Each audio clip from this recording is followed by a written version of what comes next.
Assalamualaikum warahmatullahi wabarakatuh. Salam sejahtera untuk kita semua.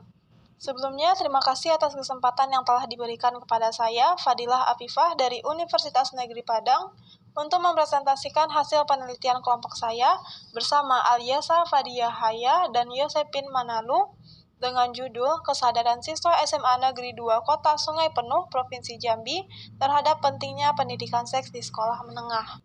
Yang melatar belakangi penelitian ini adalah adanya stigma atau pandangan negatif tersendiri di kalangan siswa maupun masyarakat saat mendengar tentang pendidikan seks. Hal ini masih dianggap tabu dan belum pantas oleh sebagian orang untuk diperkenalkan dan dibicarakan pada anak. Orang tua seringkali beranggapan semua pendidikan hanya diberikan kepada sekolah, termasuk pendidikan seks. Padahal perihal tentang pendidikan seks merupakan tanggung jawab penuh orang tua terhadap anak mereka. Sedangkan sekolah hanya sebagai tempat pelengkap.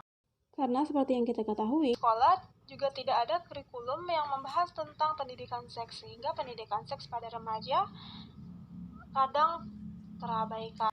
Penelitian ini menggunakan teknik eksperimental dengan melibatkan 20 orang siswa sebagai sampel.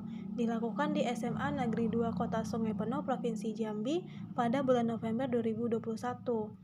Penelitian dilakukan dengan pengisian kuesioner 10 pertanyaan terdiri dari 6 pertanyaan opsional dan 4 pertanyaan pendapat. Penelitian pentingnya pendidikan seks bagi remaja merupakan salah satu tindakan untuk mencegah penyimpangan seksual atau sekedar meminimalkan terjadi perilaku penyimpangan seksual bagi remaja. Dari penelitian pengisian kuesioner melalui Google Form tentang kesadaran siswa SMA Negeri 2 Kota Sungai Penuh, Provinsi Jambi terhadap pentingnya pendidikan seks di sekolah menengah menunjukkan tingkat pemahaman peserta didik tentang pendidikan seks yang sangat minim. Dari pertanyaan mengenai apa itu pendidikan seks, sebanyak 43,5% responden setuju bahwa pendidikan seks adalah salah satu bentuk pengenalan fungsi seks dan organ seksual. Menurut Information and Education Council of the United States, pada tahun 2006, tujuan pendidikan seksual adalah untuk membangun landasan tentang kesehatan seksual bagi anak-anak yang nantinya akan tumbuh dewasa. Anak-anak juga dapat memahami tentang nilai, sikap, dan wawasan tentang seksualitas. Sedangkan menurut Sarlito Wirawan Saswanto menjelaskan pendidikan seks terbagi menjadi dua, seks secara luas dan seks secara sempit. Seks dalam artian sempit diartikan dalam kelamin yang meliputi alat kelamin itu sendiri. Sedangkan seks dalam artian luas menjelaskan hal yang berkaitan dengan adanya perbedaan jenis kelamin yang mencakup perbedaan tingkah laku, perbedaan peran dan hubungan antar pria wanita. Dan dapat diketahui sebanyak 47,8% atau hampir sebagian responden siswa kelas 12 SMA Negeri 2 Kota Sungai Penuh pertama kali mengenal seks dari lingkungan. Hal ini menunjukkan bahwa masih kurangnya peran orang tua sebagai pusat pendidikan seks pertama bagi anak. Sedangkan menurut Singgi Degunarsa menyampaikan materi pendidikan seksual harus diberikan pada anak sejak usia dini, saat anak mulai bertanya tentang perbedaan kelamin antara dirinya dengan orang lain, yang berkesinambungan dan bertahap sesuai dengan kebutuhan anak dan umur anak serta daya tangkap anak tersebut. Dari data di atas dapat disimpulkan, responden menganggap pendidikan seks dianggap tabu karena merupakan bagian hal yang sensitif, vulgar, dan dianggap tidak sopan.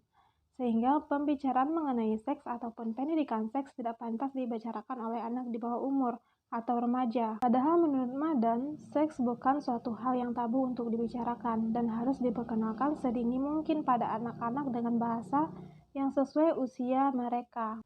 Pendidikan seks dalam keluarga sangat penting dilakukan sebagai antisipasi pemahaman informasi seks yang salah dari pihak-pihak yang tidak bertanggung jawab. Serta sebanyak 87% responden setuju bahwa pemberian pendidikan seks akan lebih efisien saat dimasukkan dalam materi pembelajaran.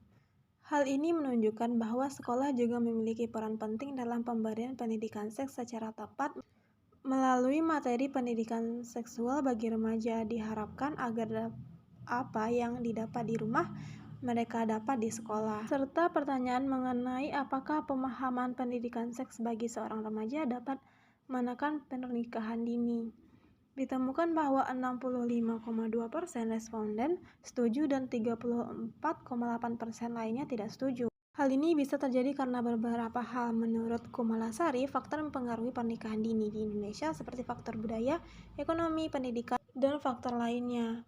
Dapat disimpulkan dari penelitian bahwa pendidikan seks bagi remaja masih dianggap tabu, dan orang tua masih jarang mengenalkan pendidikan seks bagi remaja. Banyak remaja mengenal pendidikan seks malah dari lingkungannya, yang ditakutkan tidak efisien dan dapat menimbulkan dampak yang buruk di kemudian hari.